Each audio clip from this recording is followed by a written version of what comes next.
दोस्तों आज के इस वीडियो में मैं आप सभी के लिए लेकर आया हूं आपके BSc third year 5th semester botany के यूनिट सेकंड कार्बन ऑक्सीडेशन से जुड़ा हुआ टॉपिक फर्मेंटेशन। तो आज के इस वीडियो में सबसे पहले हम जानेंगे कि फर्मेंटेशन होता क्या है और फर्मेंटेशन कितने टाइप के होते हैं। तो वीडियो बड़ा इंपॉर्टेंट है क्योंकि इस टॉपिक से आपके एग्ज़ाम में क्वेश्चन पूछे जाते हैं। तो वीडियो को आप ध्यान से देखिएगा और पूरा देखिएगा। तो आइए सबसे पहले समझते हैं कि फर्मेंटेशन होता क्या है। Fermentation is the process of growing micro organism in A nutrient media by maintaining physiochemical conditions and thereby converting feed into a desired end product। तो फर्मेंटेशन प्रोसेस में हम करते क्या है, इस प्रोसेस में हम माइक्रो ऑर्गेनिज्म को ग्रो कराते हैं न्यूट्रिएंट्स मीडिया में। जैसे कि यदि हमें शुगर से अल्कोहल बनाना है, ठीक है, जैसे इंडस्ट्री में शराब बनाई जाती है, तो शराब बनाने के लिए हम किसका यूज़ करते हैं, फ्रूट जूस का या फिर ग्रेन्स का। तो यहाँ पर जो फ्रूट जूस है या ग्रेन्स है वो सभी क्या है, न्यूट्रिएंट्स मीडिया है। तो जब हम इन न्यूट्रिएंट्स मीडिया पर माइक्रो ऑर्गेनिज्म को ग्रो कराते हैं और वहाँ पर हम जो फिजिकल और केमिकल कंडीशन होते हैं उनको मेंटेन करते हैं। कहने का मतलब है कि वहाँ पर हम उनके अनुसार जो इन्वायरमेंट है वो रखते हैं, टेम्परेचर रखते हैं, पीएच को मेंटेन करते हैं। तो इन सभी कंडीशन को जब हम मेंटेन करते हैं तो हमारे लिए जो डिज़ायर्ड यानी कि जो वांछित उत्पाद है वो प्राप्त होता है।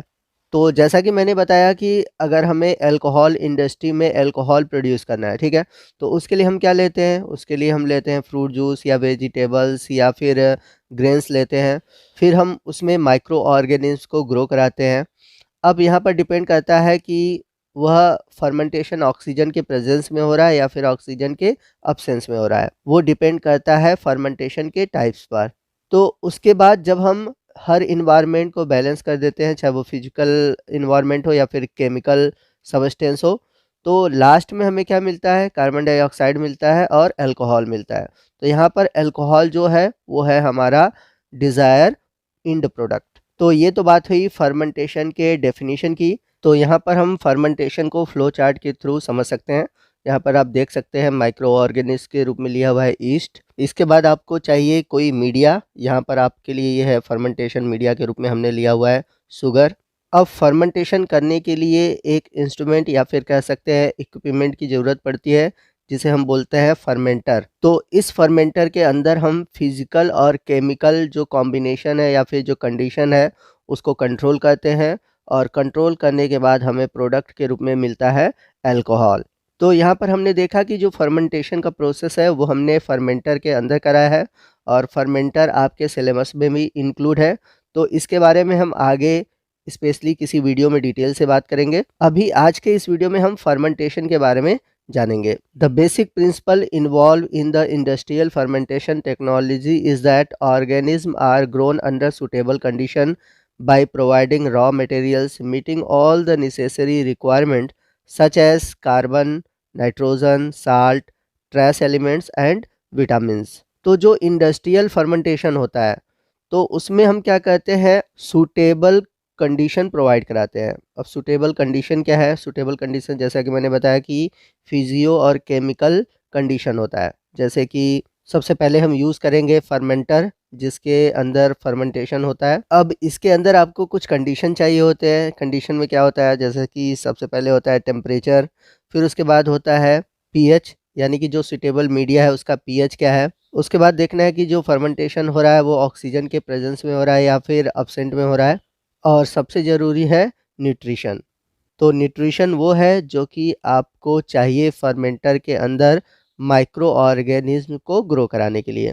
The end product form as a result of their metabolism during their life span are released into the media which are extracted for us by human being and that have a high commercial value। तो जब fermentation का process होता है तो उसमें जो micro organism होते हैं अपने लाइफ को व्यतीत करते हैं और उसमें मेटाबॉलिज्म के थ्रू कुछ मेटाबोलाइज रिलीज करते हैं जिसका मानव के लिए बहुत ही ज़्यादा कॉमर्शियल वैल्यू होता है। तो इनके इंड प्रोडक्ट का हम कॉमर्शियली यूज़ करते हैं।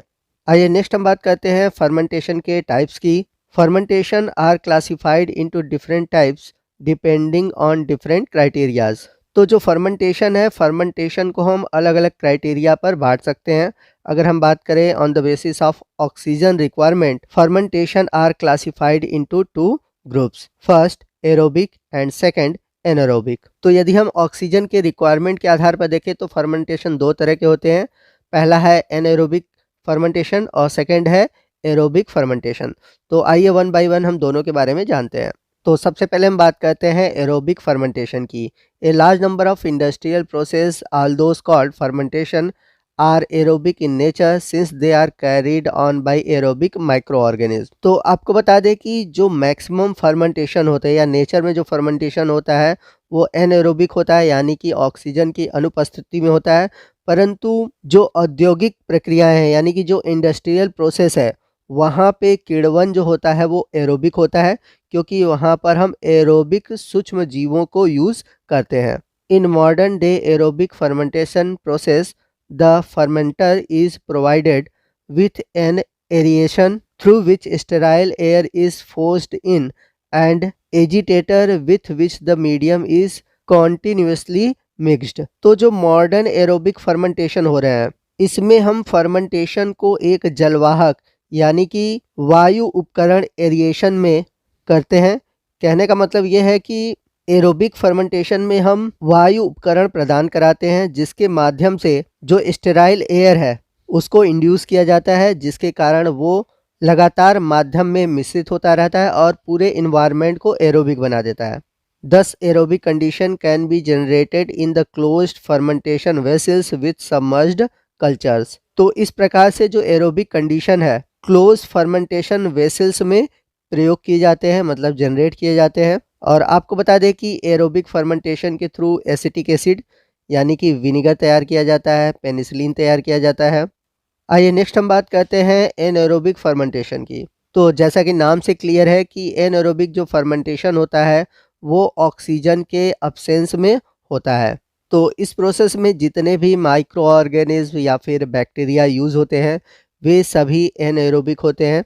The fermenter is design to operate under anaerobic ORR microaerophilic condition is the same as the design to operate under aerobic condition except that the aeration and agitation device are not necessary। तो anaerobic fermentation जिस fermenter के अंदर कराया जाता है यानी कि जो फर्मेंटेशन के लिए यूज़ उपकरण होता है फर्मेंटर, वो एरोबिक की ही भांति होता है। बस अंतर ये होता है कि इसके डिज़ाइन में आपको एरिएशन और एजिटेशन नहीं मिलेगा, क्योंकि एरिएशन के थ्रू ही फर्मेंटर के अंदर ऑक्सीजन प्रोवाइड की जाती है जिसके थ्रू एरोबिक फर्मेंटेशन होता है। लेकिन एनएरोबिक फर्मेंटर में ये एरिएशन और एजिटेशन नहीं होता। However, many anaerobic fermentation, especially those involve facultative anaerobes, such as yeast, require mild aeration for inoculum buildup to increase cell number and sufficient agitation for mixing and maintenance of temperature। तो इसलिए जो ढेर सारे anaerobic fermentation होते हैं specially वो facultative anaerobes होते हैं, जैसे कि ईस्ट जो कि आसानी से इस कंडीशन में ग्रो कर पाते हैं, अपने नंबर को बढ़ा पाते हैं। तो एनारोबिक फर्मेंटेशन का एग्जांपल है एसीटोन ब्यूटेनॉल फर्मेंटेशन, यानी कि एसीटोन और ब्यूटेनॉल एनारोबिक फर्मेंटेशन के थ्रू बनाया जाता है। इसी के साथ साथ हम बात करें एल्कोहलिक फर्मेंटेशन की, तो एल्कोहल का जो फार्मेशन होता है वो एल्कोहलिक फर्मेंटेशन के थ्रू होता है और एल्कोहलिक फर्मेंटेशन है एनारोबिक फर्मेंटेशन। यदि हम एनारोबिक और एरोबिक फर्मेंटेशन के अलावा देखें तो और भी प्रकार के फर्मेंटेशन होते हैं, जैसे कि होमो फर्मेंटेशन जिसमें कि केवल एक ही प्रकार का प्रोडक्ट बनता है फर्मेंटेशन में। दूसरा है हेट्रो फर्मेंटेशन जिसमें कि एक या एक से अधिक प्रकार के प्रोडक्ट बनते हैं फर्मेंटेशन में। अब यदि हम इंड प्रोडक्ट के आधार पर फर्मेंटेशन को देखें तो ये कई प्रकार के होते हैं, जैसे कि लैक्टिक एसिड फर्मेंटेशन, यानी कि इस प्रकार के फर्मेंटेशन में जो इंड प्रोडक्ट बनता है वो बनता है लैक्टिक एसिड, यानी कि दूध से दही का जो निर्माण होता है वो लैक्टिक एसिड फर्मेंटेशन का ही तरीका होता है। तो दूध में पाया जाने वाला lactobacillus bacteria lactate dehydrogenase enzyme produce करता है जो कि दूध में उपस्थित लैक्टोज शर्करा को बदल देता है लैक्टिक एसिड में, और इस प्रकार से दूध से दही बनता है। नेक्स्ट है अल्कोहल फर्मेंटेशन। तो अल्कोहल फर्मेंटेशन के थ्रू हम वाइन, बियर यानी कि जितने भी अल्कोहलिक प्रोडक्ट हैं उनका फॉर्मेशन करते हैं। तो इसमें जो एंड प्रोडक्ट बनता है वो बनता है एथिल अल्कोहल, क्योंकि जितने भी अल्कोहल हैं उनका जो कंपोनेंट है वो होता है एथिल अल्कोहल। तो चाहे वाइन हो, बियर हो या कोई भी अल्कोहल हो, उसमें एथिल अल्कोहल पाया जाता है। इसके बाद है एसिटिक एसिड फर्मेंटेशन, यानी कि इस प्रकार के फर्मेंटेशन में एसिटिक एसिड यानी कि विनेगर तैयार किया जाता है। और इसके लिए जो हम माइक्रो ऑर्गेनिज्म यूज़ करते हैं वो है एसिटोबैक्टर। और इस प्रोसेस में एरोबिक फर्मेंटेशन होता है, जैसा कि रिएक्शन में आप देख सकते हैं कि एथेनॉल ऑक्सीजन के साथ रिएक्ट करके एसिटिक एसिड बना रहा है। और यहाँ पर आप ऊपर की ओर देख सकते हैं कि यहाँ पर माइक्रो ऑर्गेनिज्म कौन सा है, एसिटोबैक्टर है। इसके बाद है ब्यूटेरिक एसिड फर्मेंटेशन। तो इसमें फर्मेंटेशन के थ्रू ब्यूटेरिक एसिड बनाया जाता है और इसके लिए हम बैक्टीरिया यूज़ करते हैं क्लोस्ट्रीडियम ब्यूटेरिकम। तो दोस्तों इसी के साथ फर्मेंटेशन से जुड़ा हुआ हमारा आज का ये टॉपिक ख़त्म होता है। आपको आज का वीडियो कैसा लगा कमेंट करके ज़रूर बताइएगा। वीडियो अच्छा लगा हो तो वीडियो को लाइक और शेयर करना मत भूलिएगा। कोई भी डाउट हो आप हमसे कमेंट करके पूछ सकते हैं। तो मिलते हैं अगले वीडियो में अगले टॉपिक के साथ। तब तक के लिए जय हिंद, जय भारत।